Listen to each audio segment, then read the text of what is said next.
Office में चल रही है जांच, घबराइए मत। चलिए सरकारी कर्मचारियों के लिए बने रूल्स को समझते हैं। अगर कोई इन्वेस्टिगेशन फेस कर रहा है तो नियम जानना सबसे जरूरी है। चलिए इसे डिकोड करते हैं। तो सबसे पहले ये सस्पेंशन होता क्या है?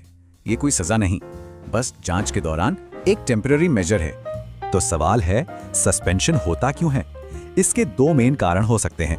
या तो कोई डिपार्टमेंटल इंक्वायरी चल रही हो या फिर कोई क्रिमिनल केस हो। एक और टर्म है डीम्ड सस्पेंशन।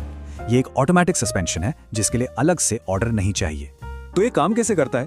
मान लीजिए किसी कर्मचारी को 48 घंटे से ज्यादा हिरासत में रखा गया, तो हिरासत के दिन से ही उन्हें ऑटोमेटिकली सस्पेंड मान लिया जाएगा। ये नियम है।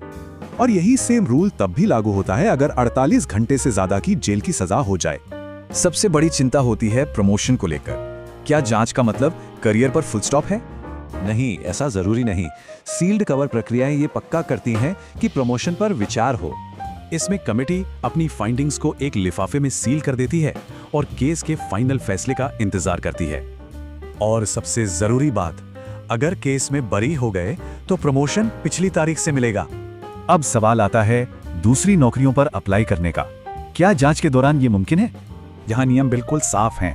सस्पेंशन या चार्जशीट जारी होने पर एप्लीकेशन रोक दी जाती है। तो क्या सस्पेंशन हमेशा के लिए होता है? बिल्कुल नहीं। इसकी रिव्यू की एक तय टाइमलाइन होती है। और ये रहा पहला चेक पॉइंट।